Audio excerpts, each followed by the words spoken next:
What's going on, guys? This is John Zakari, and today, in celebration of the release of Arkham Origins, I'm going over my favorite secrets and Easter eggs from Arkham City.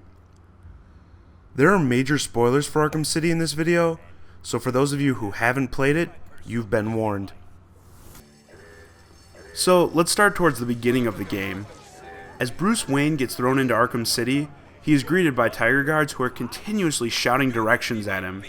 If you follow these directions and go straight into Line A, you might miss this. What are you waiting for, Wayne? Line A, move! No one arrests Black Mask! No one! Sionis! Get me Strange! Line A, put the chair down. You bastard! Black Mask, defiant to the end. What intrigued me about this altercation was that before getting taken down, Black Mask shouts, "Get me Strange!" This suggests that either the two have a previous relationship, or perhaps the Black Mask has knowledge about the upcoming events. Since Black Mask is confirmed to play a major role in Arkham Origins, maybe we'll learn about a connection between him and Strange. After the boss fight with Mr. Freeze, Freeze begs Batman to save his wife Nora, who has been kidnapped. I promise you, Victor, I will find Nora. This opens up a side mission in which you can search for her. You find her being held by a group of Joker's thugs, and after disposing of them, you can return to Freeze with Nora's location and complete the mission. After completing this side mission, if you return to the GCPD building where Freeze was located, you will notice there is now a frozen pathway created on the water behind the building. Following that path will lead you back to the location where Nora was being held.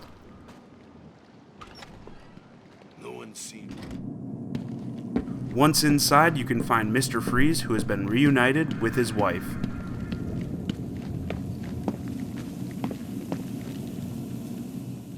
I told you I would find her. Thank you, Batman. I am sorry I doubted you. Just fix her and quit this life. You're better than this.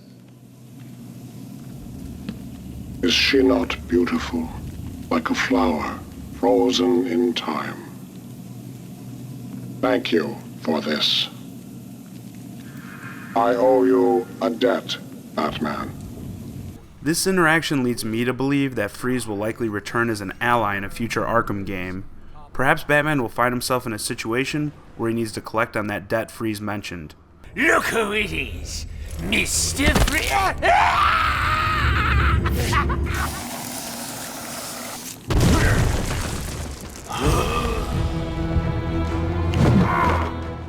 Throughout Arkham City, you will engage these two large, one-armed thugs known as the Abramovici twins. One works for the Penguin, and one works for the Joker. Despite them being involved in opposing gangs, you can find them reconnecting in the steel mill towards the end of the game. It is good to be back together, brother. It was mistake to work for the Penguin. I know that now.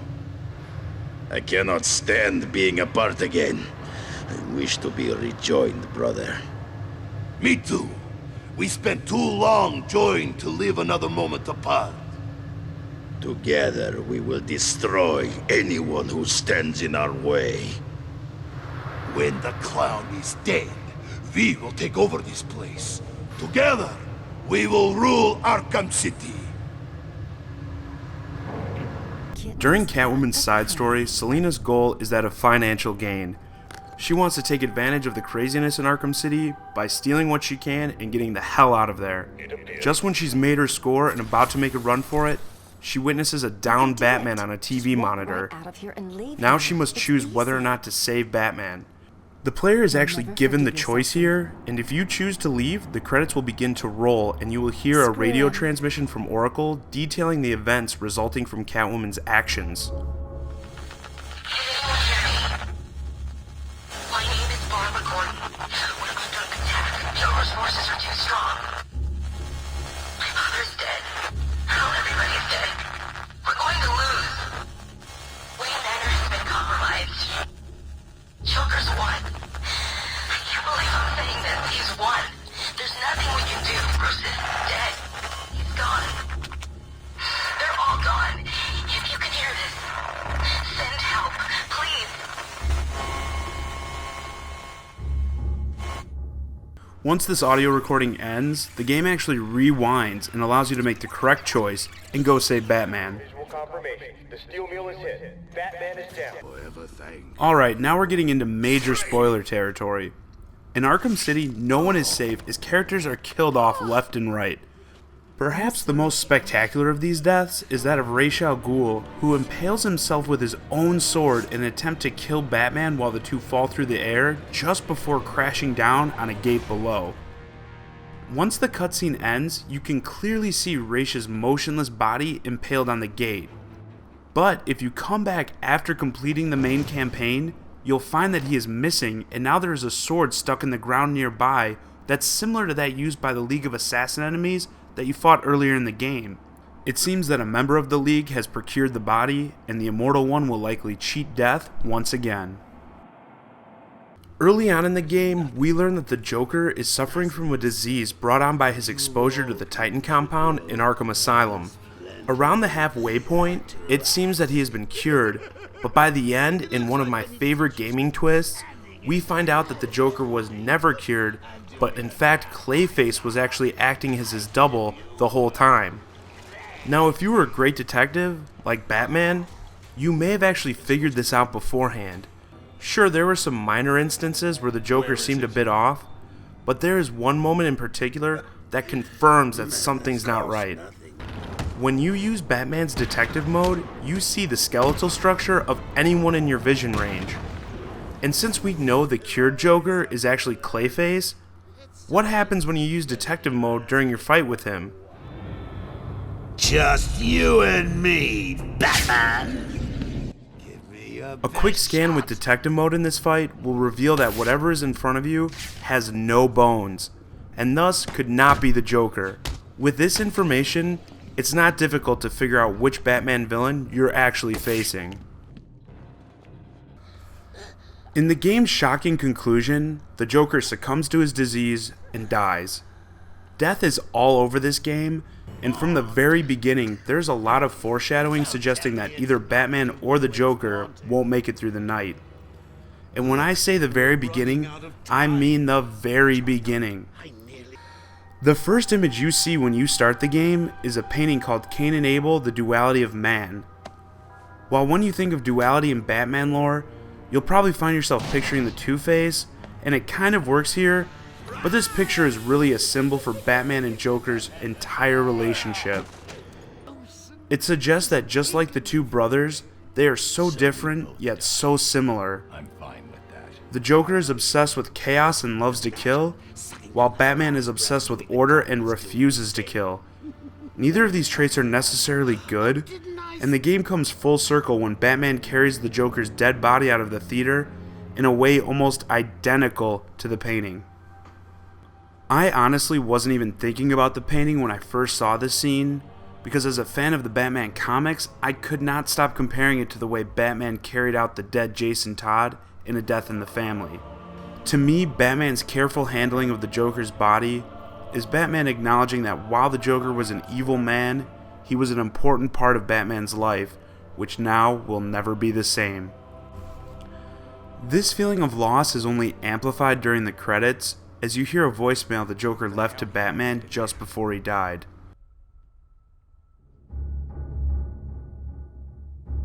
You have one missed call. Call received 3 hours ago. Only you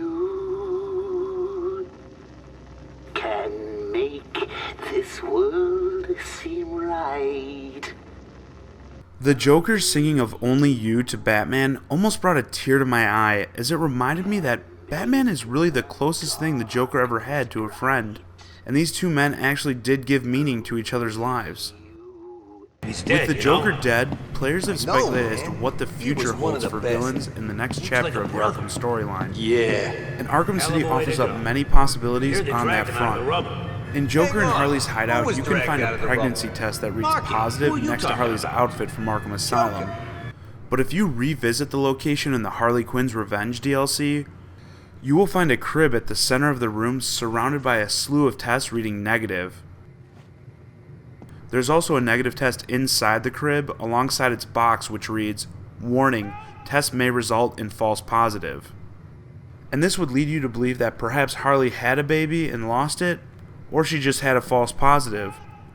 But upon beating the game in New Game Plus mode, you can hear Harley sing to something during the credits.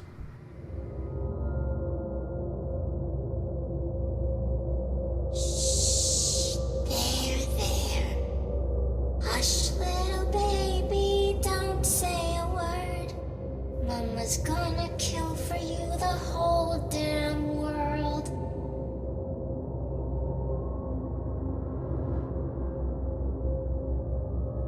The only major villain who doesn't return from Arkham Asylum in a physical form is the Scarecrow, but there are a ton of hints suggesting that he is in fact in Arkham City, one of which I have to go over. Near the Gotham docks, there's a boat you can board, and if you use the cryptographic sequencer near the hatch at the front of the boat, it will open and you can go inside. The inside of the boat is filled with crates of insects, and one of the Joker's thugs who upon closer investigation appears to have been subjected to the Scarecrow's fear toxin.